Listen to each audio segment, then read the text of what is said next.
Today we're going to take a look at what sold for me over the weekend and some bad news. Stay tuned.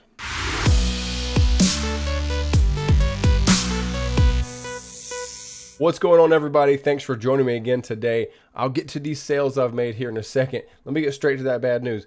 I got freaking COVID. I would have never guessed in a million years I would have picked that up. I stayed away from people and I always wear my mask, but this stuff is contagious and it's crazy. I was feeling like I just had a cold. A few days ago, actually it was the day after Easter, I went to visit my dad to help him do some work. We were picking up a lot of big rocks and stone. I was pretty much like deep squatting these things. And I thought from doing that kind of manual labor, after we were done, I was just tired because of that. But I was like, man, I got to take a nap. And that's not unusual. But then that night, I went to bed. And as soon as I slid my legs under the covers, and usually that coolness feels all good on your legs and your skin, I was like, I'm freezing. So I was just shaking like I had the flu, and I knew something was up. So I took my temperature the next morning. Sure enough, I had a fever like 100.8. And I'm like, oh man, we weren't finished with the job yet, but I had enough energy to tell my dad, yeah, we can finish this job and I'll go home. I live about 2 hours away from him, so it's a bit of a drive.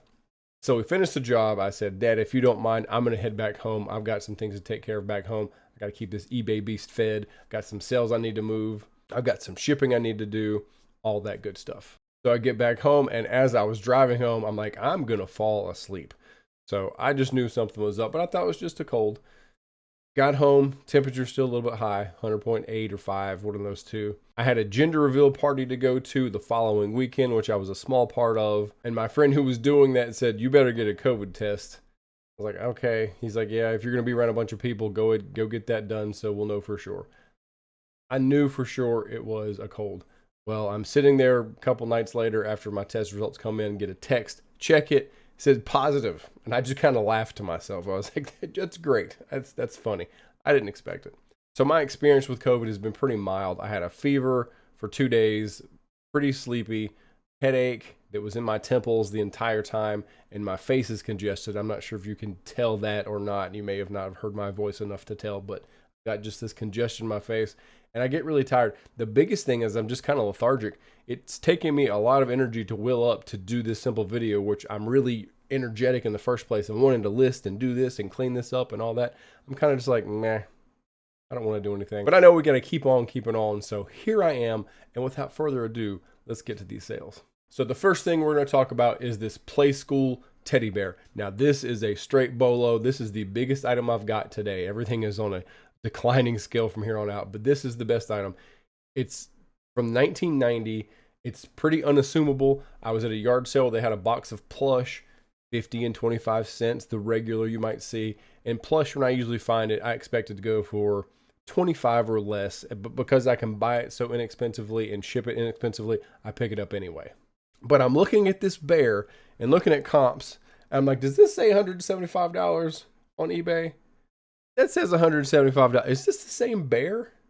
And I'm looking at it like, I think I've got the same bear here. So if you happen to see this bear, you grab that bear. I would pay up to $75 for it if I found it. I was asking $199 or best offer, and I kept getting messages, and there were a lot of likes on it that told me that people were interested in it. This is something that people are seeking after. And people were saying, hey, will you take less? I'm like, well, I do have best offer on it. That's what that's for.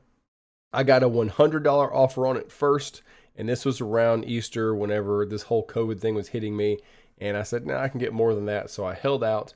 And then a couple days later, I get this $150 offer. I said, I'll take it. It is yours in chit-shade. It's only a 13-inch unassuming teddy bear. If you don't check the tags, you'd think it's just some other throwaway brand. But if you happen to see this Playskool logo, you pick this bear up and you take this bear home and you flip this bear. I'm telling you. A couple days ago on Facebook Marketplace, I saw a guy had listed some G.I. Joe Mortal Kombat figures, and when you put those two together, it is easy money, so I had to pick those up. One of the figures, which I'll show you here in a second, sold on Mercari for the whole asking price of the lot, so I knew if he was going to go for that much, the rest of them would just be easy money, and that's what it's been. $13.99 for Baraka here. Thank you. A couple videos ago, I said I was going to do more card breaks. Well, I think I'm going to change that and just do the yard sale boxes I got of basketball, those big 10-pounders, if you might have seen that. The others from the retail stores like Walmart and Target, I may just not do any of those because curiosity got the best of me one night and I started opening them and it was just crap. I took everything that I pulled out of those packs and just put right in the recycling bin. It was garbage. There were a couple good cards I picked out of there, but it wasn't like the Michael Jordan auto that I was feeling lucky and I thought I was going to get. That's just how it is. But I think it's important to talk about trading cards because the market is hot. And if maybe there's somebody who's young in your family who wants to learn how to resell, this would be something really easy to start with. So in this case, I've got these 4 Tiger Woods cards for $4.99 and free shipping. Shipping is 51 cents with the eBay standard envelope rate. So I might be making like $4.35 or something like that after fees. I didn't throw them away. I made like $4 off of it. It's probably a waste of my time to list a lot of these, which I have, but I didn't want to throw everything away. I went through all the cards I opened, found the legacy cards like your Tiger Woods, your Jordans, your LeBrons, Joe Burrow even, because people were really betting on him because he's a new rookie. And I just listed those. Everything else I just took by the handful and put in my recycling bin to never be seen again. The real estate in my head is now clear. I don't have to worry about, ooh, I've got these cards. I might can make $1 off of them. If you start getting like that, if you start thinking that everything you have needs to be sold and the profit just isn't there and you're going to make like $1, save yourself the mental anguish and get rid of it and just list the $50 things you have. I'm the type of person who doesn't like to waste. If you're like me, it's hard to find a reason to get rid of something until you cut right down to it and say, this is not helping me. It's not going to do anything positive for me. Get rid of it. Next up is this Pokemon Shining Fates Bird Keeper Full Art Trainer card. Sold it for $6.99 and free shipping. Not a lot of money here. This is one of the reasons I'm pulling back on opening cards because it's a gamble and that's just not the best business practice. You may do well, but you're probably not. Remember, the house always wins. There's not going to be a big card in every pack you open, so you're better not playing the game. And that's what I finally came to realize. Now, I still love opening cards. That was just really just for fun. But I was leaning a little bit into, I feel lucky. I think there'll be something big here. If I keep playing, I probably will, but I'll probably end up just breaking even. So I said, you know what? I've got more things to focus on, bigger fish to fry. Let's just stop with the cards and move on. Now here's the big card I pulled out of the Goodwin's Champions. It's a Michael Jordan Blue Prism Parallel, numbered 331 out of 499. I saw some graded comps go for about $70, and I have signed up for CGC to start grading my cards and my comics. And I've got a stack of LeBron cards here that will be some big money, but this is nothing I bought recently. This is stuff that I just purchased at the time whenever they were coming out because he was a rookie. So I'm grading all these LeBrons, and if I flip them, which I'll probably will flip a few, we're talking a few $1,000s, and kind of excited for those. Next up is this ECW Anarchy Rules 1999 and WWF Unforgiven 1999 home recording of those two shows. Blank VHS. Now the way this works is you tell people it's blank, but it's got these shows on it. You're supposed to record over it. I don't know if it's really like a gray area or if it's copyright violation. Kind of is, to be honest with you, because I'm honestly selling this show and they're going to watch it, but you're supposed to record over it. Why throw the tapes away when people will pay for it? Sold this for $19.99 plus $2.89 shipping. Next, I've got this G.I. Joe Incinerators Backpack, 1991. So people will buy your G.I. Joes, parts, pieces, whole things. They don't care.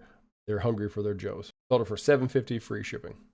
Next thing I sold was this 2020 Upper Deck Goodwin's Champions Laura Wilkinson autograph card, $4.99 free shipping. Next thing that sold is this Nike Men's Jordan short sleeve t-shirt. Sold it for $17 free shipping. I paid $169 at Goodwill. So I was looking for like 22, 23, but I'll take 17 because it's been sitting for a little bit. Next, I've got this World Book 1990 N through O book. I really don't know why people buy encyclopedias, but they do, so I'll sell them. Sold this for $8 plus $4.57 shipping. And it can go medium mail, which I'll probably do, and I'll give the guy about $2 back for shipping. That's just how I roll. This came from the estate sale haul, this vintage UNC Tar Heels Toboggan, $19.99 free shipping. Next up is this lot of 5 Joe Burrow Goodwin's Champions 2020 rookie cards. Joe Burrow plays for the Broncos, I believe, and a lot of people are really speculating high on him. I think these sold for $15 because these people may go get these graded. Lots of card collectors now are buying cards cheap, getting them graded, then flipping them themselves. So $15 free shipping for Joe Burrow. This was from a Goodwill haul, I believe, right after Christmas. A Dickies button-up work shirt, new with tags, size 6X, sold for $29.99 free shipping. They bought it for asking price. I think someone was offering me $20 on this, but I kept holding out, and it finally sold for full price. Large clothes like 5X and 6X are hard to get for people who wear those. There's not a lot of variety, and they're not very inexpensive either. So if you see those 5X and 6X, they will sell. They might go slowly just depending on what it is, but that's something you might could look for as you're out thrifting. And the last item I got was this Pokemon Shining Fates Scorch Full Art Ultra Rare for $4.49. That's a lot of words for $4.49 plus free shipping. Now here's what sold in Mercari. 2 of these were significant because of that Mortal Kombat G.I. Joe lot I mentioned earlier. Take a look at these. First thing was this lot of 4. These all had broken crotches and the joints were really loose. They were not the best condition. When I looked up these figures individually, they were going for about $20, $25 a piece. I said, okay, these are broken. Let's make them $10 a piece, make them $40 free shipping. That should draw in a crowd and sell them. And they did sell very fast. Here's the reason I bought the Mortal Kombat lot in the first place. This is Goro. He is the second to the last boss in the Mortal Kombat game. And if you were a nerd in the 90s playing games and you got to this guy and you saw him for the first time, you're like, whoa, he's huge. He's got 4 arms and he still pulls at the heartstrings at nerd gamers everywhere. So for $50 and free shipping, I sold him pretty fast. Another small sale here, $10 free shipping, Imaginext Hulk. If your kids have Imaginext they're not playing with and they're just laying around, Imaginext figures bring some really good money. Depending on who they are, they may do better if they're lotted up, but some figures are more rare and sought after, and you might find a single price better than the lot. Just look them up. And this was a week ago, but this is one of the massagers I got at the churchyard sale haul. If you remember that video, if you've seen it. Both of those massagers have sold now. I paid $5 for this, got $89 plus shipping. Massagers are money. So that's what sold for me over the weekend. I've got a lot more to work on and do. I see my sales are a little bit slow because I'm not listing enough, and that is something I've got to do to boost my sales and be what I know I can be. So I'm going to go get some rest and shake this COVID thing. Hope you guys are doing great. Stay safe and have a great flipping day.